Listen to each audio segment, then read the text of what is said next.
The October sun hung low over Pinewood Drive, casting long shadows across immaculate lawns where neighbors knew each other's business better than they knew their own families. Marcus Chen had lived in this subdivision for 7 years without incident. The kind of invisible resident everyone nodded to at the mailbox, but never truly noticed. That was about to change. He stood in the backyard of his 2-story colonial, gripping the pool pump valve with both hands. The in-ground pool behind him had been a source of pride for exactly 1 summer before a crack developed in the deep end. The homeowner's insurance claim had dragged on for 4 months. Now, with winter approaching and repair costs astronomical, draining it was the only option. "Come on," Marcus muttered, twisting harder. The valve groaned in protest. His ex-wife had loved this pool. His daughter had learned to swim in it. Now it would sit empty for 6 months while contractors quoted him prices that made his jaw clench. Such was divorce and property ownership. In suburban America, the water started moving, a satisfying gush that carved a small trench across the concrete, patio, and toward the drainage system that ran beneath his property line. He'd checked the municipal codes twice. He'd called the city. He'd done everything by the book. What Marcus didn't know was that Karen Hollister, his neighbor to the east, had been watching. Karen was a woman built from anxiety and righteousness in equal measure. She stood in her kitchen, coffee growing cold in her hands, watching through the gap in her fence as Marcus's pool water flowed steadily toward the property line. Her therapist had suggested she work on her tendency to see problems where others saw solutions. Karen had decided her therapist didn't understand suburban integrity. The water. It was headed toward her property. That meant it was headed toward her foundation. That meant it was a problem. Karen had bought her house after a messy divorce of her own, and she'd spent 3 years making it perfect. New landscaping, fresh paint, ironclad HOA compliance. She wasn't about to let some negligent neighbor compromise her investment. She pulled out her phone and did what she always did when something made her anxious. She created a problem she could control by forcing someone else to solve it. The call to the police non-emergency line took less than 2 minutes. "Hi, yes, I'm calling to report what I believe is an environmental violation," she said, her voice pitched with the confidence of someone who'd consulted Google. "My neighbor is draining a swimming pool directly onto adjacent property." "That's illegal, isn't it? Isn't there a permit needed? This could contaminate groundwater." The dispatcher, a woman named Rodriguez who'd heard every suburban complaint imaginable, typed it into the system. "Drainage violation. Possible environmental hazard. Send someone to investigate." It went into the queue like dozens of other calls that day, not urgent, but on the board. Marcus was halfway through draining the pool when his phone buzzed. A text from his daughter, Sophie, who was with her mother this weekend. "Did you forget? Dad's dinner is tonight. Mom says 6 p.m. He checked his watch. 4:15. Sophie would be 14 next month, and their post-divorce dinners had become sacred, the one guaranteed time they had together. He needed to be showered, changed, and ready to pick her up by 5:45. The pool could wait. Most of it would be drained anyway. He twisted the valve closed, wiped his hands on his jeans, and headed inside. Officer Daniel Webb had been on the Pinewood Drive beat for 6 years. He knew which houses had good coffee, which residents would demand his report in writing, and which complaints were legitimate. Environmental violations on a private residence drainage system fell into a gray area, interesting enough to investigate, but probably nothing. He arrived at 4:47 p.m., drove past Marcus's house, and noticed nothing immediately alarming. The pool was in the backyard. Some water was in the process of draining. He'd investigate, get the details, close the case. Except he didn't see Marcus, who was in his upstairs shower, singing off-key and trying to remember if Sophie preferred Italian or Thai food. Officer Webb knocked on the front door. No answer. He tried again, louder. Still nothing. Through the garage window, he could see a car inside. Someone was home. He walked around back, noting the pool, the drainage, the water still trickling from the open valve across the patio. That's when Karen appeared, materializing from behind her fence like a specter drawn to crisis. "Officer, thank God you're here." She was already moving, her phone in hand. He's been running that water for hours. Look at this, my yard is already getting wet. This is clearly negligent. Webb looked at the small amount of water that had migrated to Karen's property. He looked at her face, flushed with the satisfaction of being proven right. He looked back at the half-empty pool. "When did this start?" he asked. "I called you guys about 20 minutes ago, and before that, it had been running for at least an hour." Webb made a note. He knocked again on the back door. Still no answer. He called the non-emergency line to check the original complaint, confirmed the environmental violation report, and made a decision. With no one home to explain the situation, and a concerned neighbor documenting potential violations, he needed to treat this as a possible scene investigation. He was unrolling crime scene tape when Marcus came downstairs, showered and ready, thinking about Sophie. The doorbell camera had captured everything.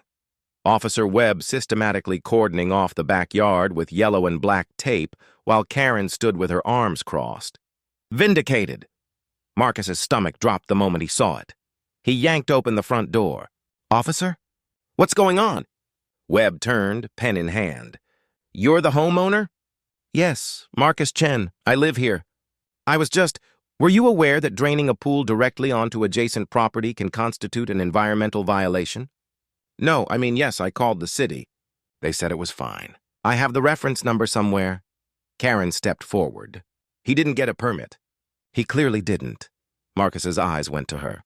Recognition flashed. He'd seen her at the mailbox, at the HOA meetings, always with that expression of someone who'd caught you doing something wrong. "I called the city," Marcus repeated, his voice steady, controlled. "I have documentation." "We'll need to see that," Webb said. "For now, I need you to stop the drainage immediately.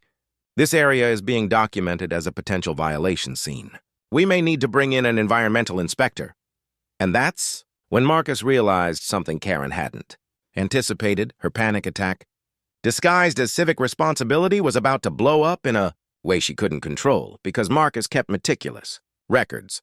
Because the city had indeed approved his drainage method. Because what started as one neighbor's anxiety was about to become evidence of another neighbor's false police report. End of Part 1. This hook in Part 1 set up the dramatic tension with compelling conflict, realistic dialogue, and a powerful turning point that suggests justice and karma are coming for Karen. Want me to create Parts 2 to 5 or generate this into a video script? Marcus's hands trembled as he climbed the stairs to his home office, Officer Webb and Karen both watching from the backyard. He could feel their eyes on him, Webb's suspicious and professional, Karen's sharp with the kind of satisfaction only vindication brings. She'd called the cops. She'd been right. That's all she was thinking. What she didn't know was that Marcus had spent the last 7 years documenting everything about this house. Every receipt, every permit, every single conversation with the city, logged and saved. He pulled up his email on his desktop, Gmail organized into meticulous folders. Home, permits. Home, city correspondence. Home, pool maintenance. He scrolled through until he found it. An email from the city planning department dated 3 weeks ago. The subject line read, "Approved, residential pool drainage request, your 47829 PC. His hand steadied as he read through the approval. "Dear Mr. Chen, your request to drain your residential in-ground pool via existing municipal drainage infrastructure has been reviewed and approved. Your property's drainage system is properly rated for this volume of water. No additional permits are required. Residential pool drainage is a standard maintenance procedure. Please proceed at your earliest convenience. There was a reference number, a date stamp, an official seal embedded in the PDF. Marcus printed it. 2 copies. His hands were no longer trembling, they were cold. He walked back downstairs, where Officer Webb was taking photographs of the pool with his phone, and Karen was providing running commentary like a sports broadcaster. And you can see how the water is already pooling in my yard, which means the soil composition is being altered, which could affect my foundation. And I have 3 quotes on my phone from contractors who said, "Officer Webb," Marcus interrupted, his voice cutting through her monologue like a knife through silk. He extended the printed emails. Here's the city approval.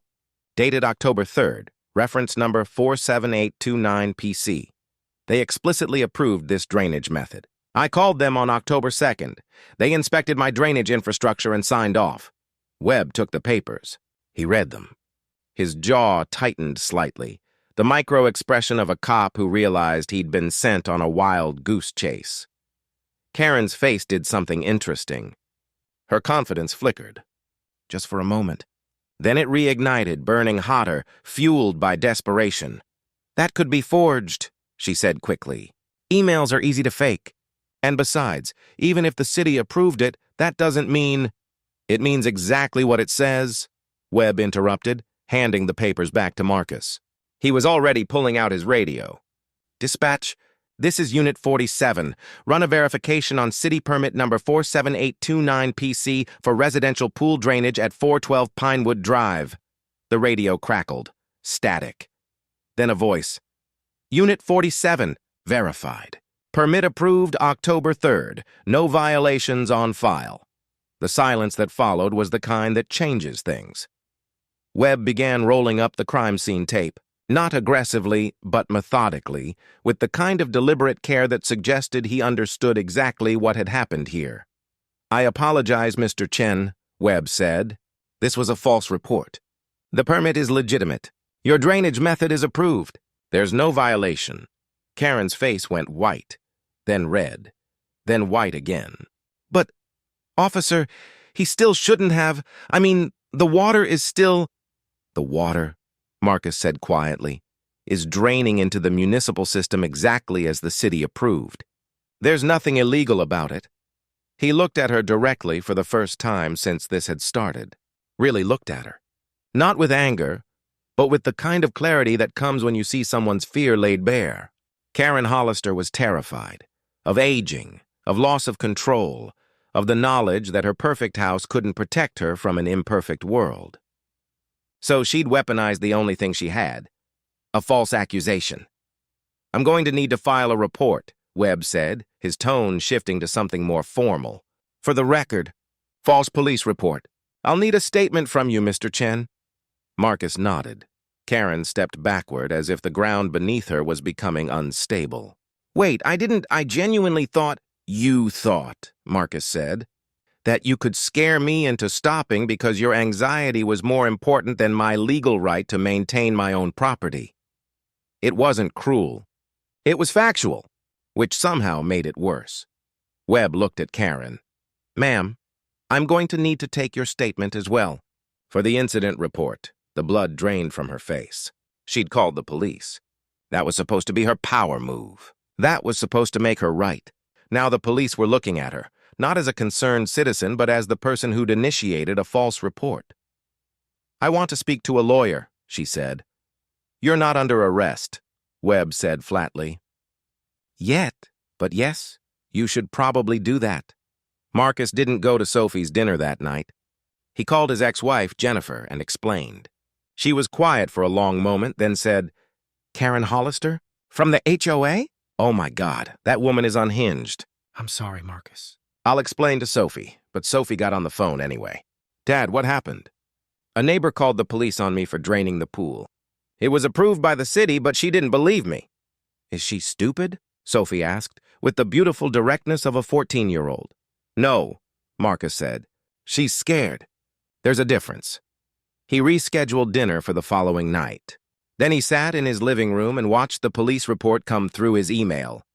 False report filed. Incident number 4729. Complainant, Karen Hollister. Status, under investigation. His phone buzzed. A text from an unknown number. This isn't over. It was from Karen's phone. Marcus saved the screenshot. What Karen didn't understand, what she couldn't understand in that moment of pure panic, was that she'd just crossed a line. A false police report wasn't a minor thing. It was a crime. A crime with documentation, witnesses, Officer Webb, and a paper trail that led directly back to her. She sat in her kitchen that night, laptop open, desperately searching false police report charges and can you go to jail for calling the police? The answers kept coming back the same. Yes. Up to 6 months. Sometimes more. A criminal record, fines up to $1,000. She called her lawyer, Richard Paulson, who specialized in HOA disputes and property disagreements. Richard listened to her story, then said something she didn't expect. "Karen, you need a criminal defense attorney, not me. What you've done is file a false police report with knowledge that it was false. The fact that you genuinely believed you were reporting a violation doesn't matter. You made accusations you couldn't substantiate. That's criminal." She hung up and threw up in her kitchen sink. By morning, the HOA email had started. Someone, she suspected Marcus, had filed a formal complaint with the board documenting the false report. Other neighbors were beginning to ask questions. The HOA president had scheduled an emergency meeting.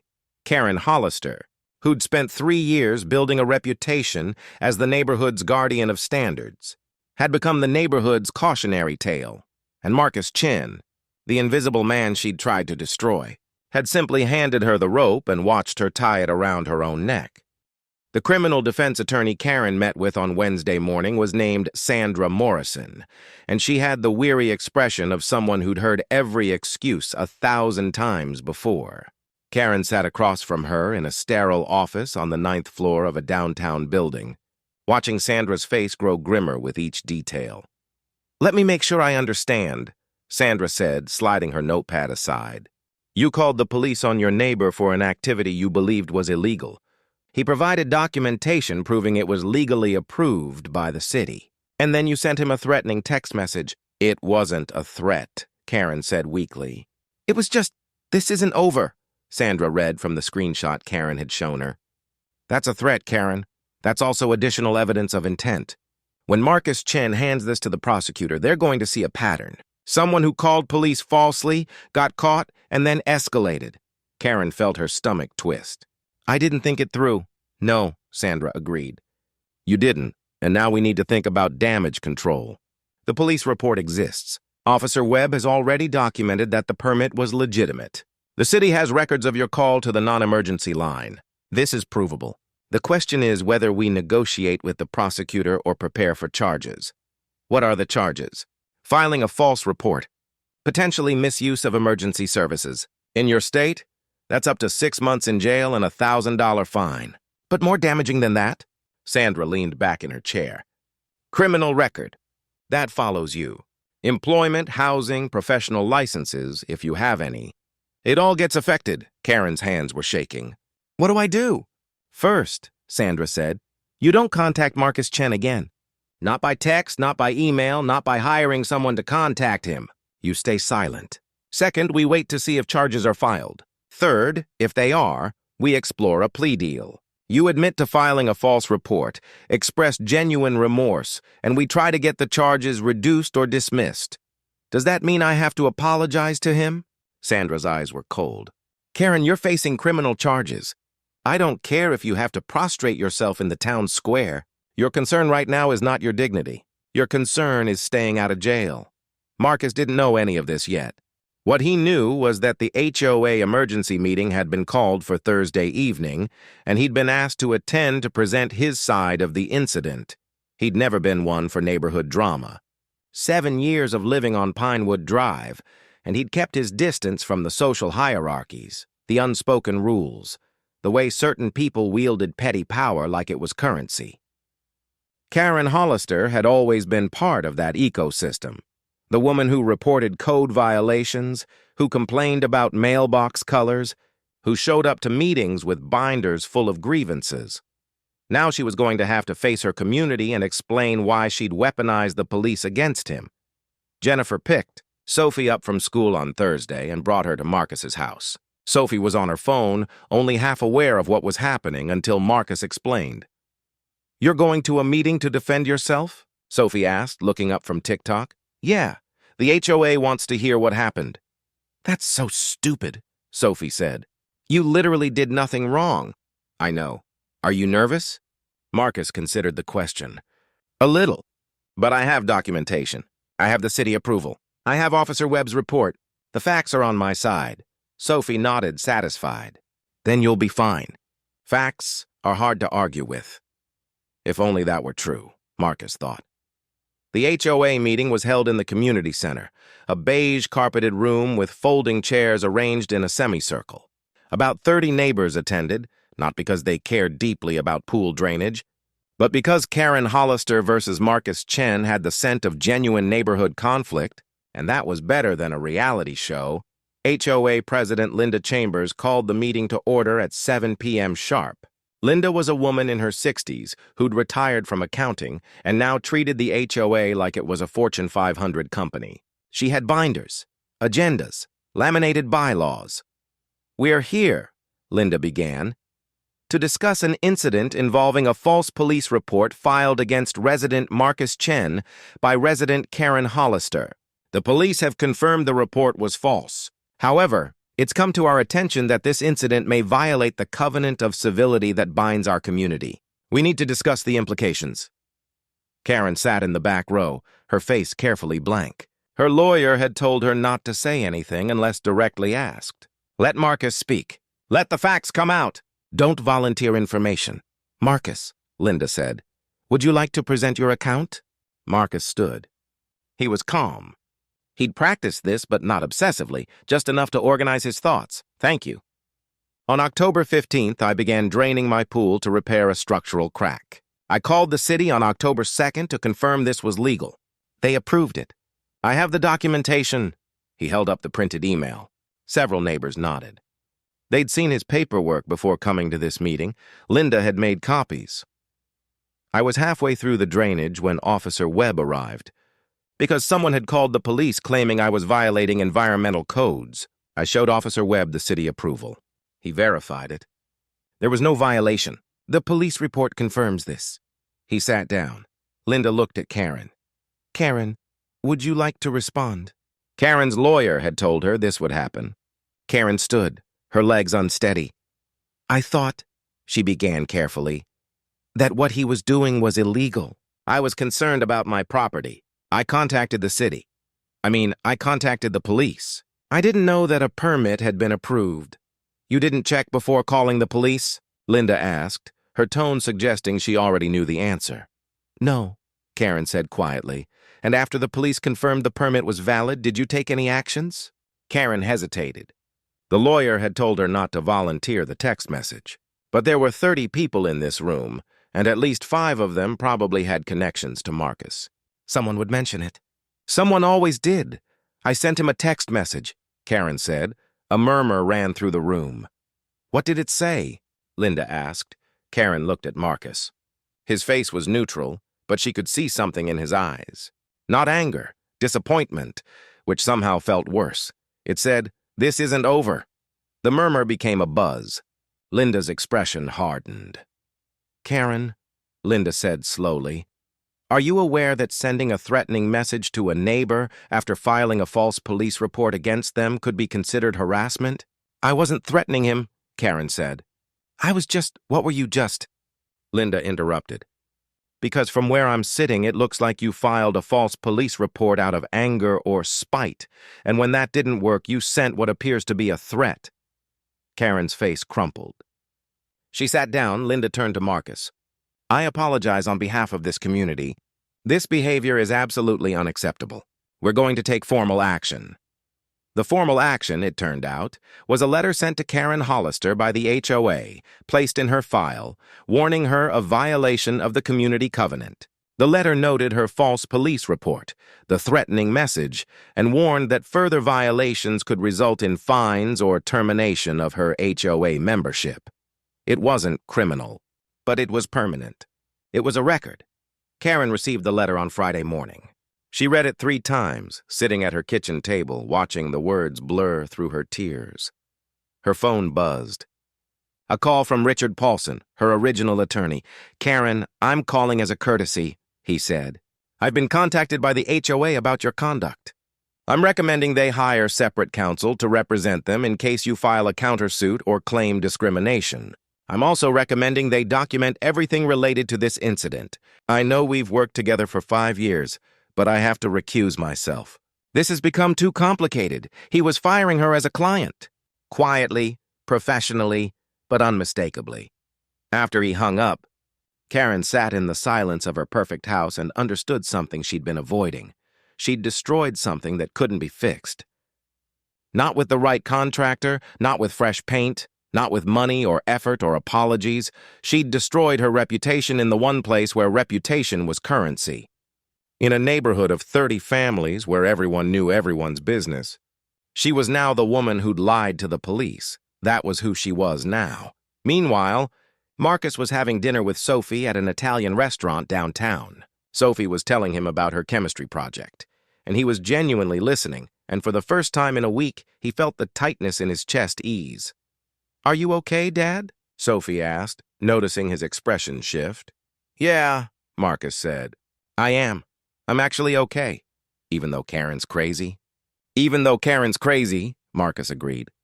"Because I did the right thing. I kept records. I followed the law. And when someone tried to hurt me with a lie, the truth protected me." Sophie raised her glass of lemonade. "That's kind of badass, actually." Marcus clinked his water glass against hers. "Thanks, kiddo." But back on Pinewood Drive, Karen Hollister was receiving an email from Sandra Morrison. The prosecutor's office has decided to proceed with charges. They're offering a plea deal. Guilty plea to filing a false report, charges of misuse of emergency services dropped, and they're recommending a suspended sentence with 40 hours of community service. Karen's court date was November 12th, 3 weeks after she'd called the police on Marcus Chen. 3 weeks of sleepless nights, of obsessively checking her email for updates from Sandra Morrison, of sitting in her perfect house that no longer felt like a refuge. It felt like a prison. She'd taken a leave of absence from her job as a dental hygienist. Her boss, Patricia, had been sympathetic at first. "Take the time you need," Patricia had said. But Patricia also consulted the internet. Patricia also talked to the other hygienists. By week 2, everyone knew. By week 3, Patricia had informed her that they were hiring someone part-time to cover her patients. Karen understood what that meant. You didn't take leaves of absence from dental offices. You either came back or you didn't. And coming back to work somewhere everyone knew about your arrest, even if it hadn't technically happened yet, was a different kind of nightmare. So she sat in her house. She didn't answer the door. She didn't go to the mailbox. She ordered groceries online and had them delivered. She'd become invisible in her own community, which was somehow worse than being visible and hated. The text messages from her sister, Diane, had started with sympathy and shifted to exasperation by day 10. "Have you talked to a therapist? You need actual help, not just a lawyer. Mom is asking what's happening." I told her you're handling it. "Please tell me you're handling it. Karen, you're scaring me. You won't leave your house. You're not answering calls. This isn't normal." Karen had responded to none of them. What could she say? That she'd made a terrible mistake? That she understood it now? In a way she hadn't on that October morning when she'd been so certain, so righteous, so absolutely sure she was the hero of her own story. The courtroom was smaller than Karen expected. More intimate. More real. She sat at a table with Sandra Morrison, who'd worn her serious face, the one that said, "We're going to get through this, but you need to understand how serious this is." Across from them sat Assistant District Attorney Richard Chen, no relation to Marcus, though Karen found the name unfortunate, who had a folder full of documentation. The judge, a woman named Patricia Holbrook, who looked like she'd seen every version of human stupidity at least twice, reviewed the case file while everyone waited. "Regarding the charge of filing a false police report," Judge Holbrook began, looking over her glasses at Karen. "The defendant called 911 on October 15th at 4:42 p.m. and made allegations of environmental violations and illegal drainage. Is that correct?" "Yes, Your Honor," Karen said quietly. "And those allegations," Judge Holbrook continued, "were contradicted by documentation provided by the accused within minutes of police arrival." "Yes, Your Honor. Documentation that had been provided to the city and approved by city officials?" "Yes, Your Honor." Judge Holbrook set down the file and looked directly at Karen. "What I'm trying to understand is what you thought would happen when you made this call. Did you expect the police to arrest Mr. Chen?" Karen's throat was dry. I thought he was breaking the law." "Based on what?" "Based on the water going into my yard. I thought that was illegal. Did you check before calling the police? No, Your Honor. Did you speak to Mr. Chen before calling the police? No, Your Honor. Judge Holbrook leaned back in her chair. So you saw something you didn't understand, made an assumption without verifying it, and called the police to intervene in what you decided was a crime. Is that accurate? Sandra Morrison's hand found Karen's knee under the table, a gesture that meant don't answer defensively. Just answer the question. Yes, Your Honor, Karen said. And after the police determined there was no violation, you sent Mr. Chen a text message saying, "This isn't over." Can you explain what that message was intended to communicate? Karen's eyes burned. She could feel every eye in the courtroom on her, the stenographer, the bailiff, the handful of other people waiting for their own cases. She was the entertainment, the cautionary tale. I was angry, Karen said. I felt like I'd been lied to or manipulated. I wanted him to know that this wasn't resolved. From his perspective, Judge Holbrook said, you'd just falsely accused him of a crime, been proven wrong, and were now threatening him. Is that not a fair characterization? I didn't intend it as a threat, Karen said. Intent, Judge Holbrook said, is irrelevant when the effect is threatening. Whether you intended it or not, that's what it was. The judge made a note. Karen felt something inside her collapse. A final wall. The last defense she'd been constructing. Ms. Morrison, Judge Holbrook said, the prosecution is recommending a suspended sentence with 40 hours of community service. Does the defense have any additional arguments? Sandra stood. Your Honor, my client has no prior record. She's expressed genuine remorse for her actions. This was a lapse in judgment born from anxiety about her property. I believe the recommended sentence is appropriate and hope the court will accept it. Judge Holbrook looked at Karen again. Do you have anything you'd like to say before sentencing? Sandra had prepared Karen for this. If you apologize, Sandra had said, make it genuine. Not I apologize for the misunderstanding. Apologize for what you actually did. And don't make excuses. Karen stood. I'm sorry, she said, and her voice cracked. I called the police on someone who did nothing wrong because I was scared and angry, and I made a decision without thinking it through. I accused him of a crime he didn't commit. I threatened him when he proved me wrong. He did nothing to deserve any of that. I damaged his reputation, I wasted police resources, and I violated his trust as a neighbor. I'm sorry, she sat down. She didn't look at Marcus, though he was sitting in the back row of the courtroom.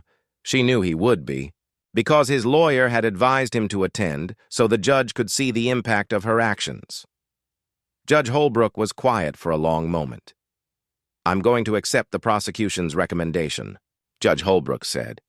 Guilty plea on the charge of filing a false police report. Suspended sentence. 40 hours of community service to be completed within 6 months. Additionally, I'm recommending anger management counseling and a psychological evaluation. You'll be on probation for 1 year. If you violate the terms of your probation or commit any other offenses during this period, you will serve jail time. Do you understand? Yes, Your Honor, Karen said. Good, because I want to be clear about something, Judge Holbrook continued. What you did was not a minor mistake. You used the police, a public resource funded by taxpayers, to pursue a personal grievance. You made a false accusation that could have resulted in arrest and criminal charges for Mr. Chen. You then threatened him when your accusation was proven false. Those are serious actions with serious consequences. You're fortunate the prosecutor recommended leniency, and you're fortunate Mr. Chen didn't pursue a civil suit for defamation and harassment. I suggest you think very carefully about your choices going forward. The gavel came down. It was done. Karen Hollister was now a convicted criminal. Outside the courthouse, Marcus stood with his own attorney, a sharp woman named Deborah Wong who'd advised him on whether to pursue civil damages. We could sue, Deborah had said.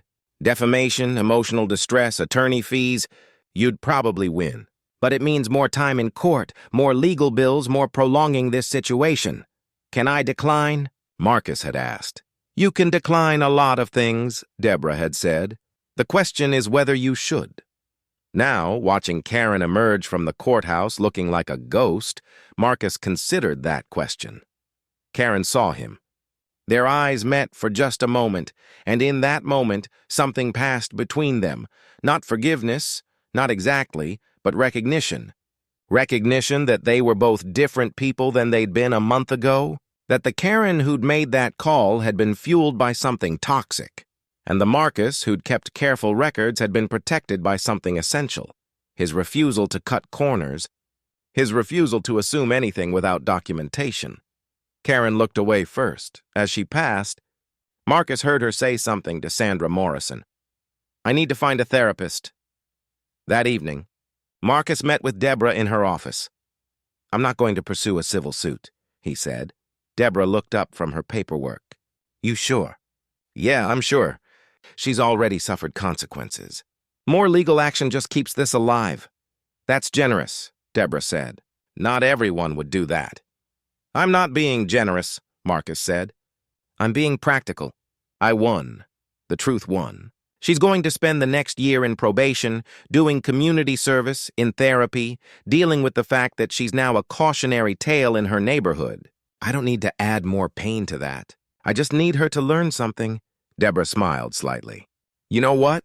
That's the best argument for clemency I've ever heard. Because what you're saying is you're confident enough in what you did that you don't need to destroy her completely to validate yourself." Marcus nodded. "Something like that." Karen's 40 hours of community service took place at the Municipal Environmental Center, an ironic assignment that the judge had approved with what seemed like amusement.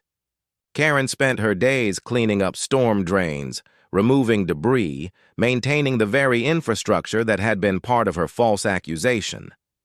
The other people doing community service didn't know who she was. They were people with DUIs and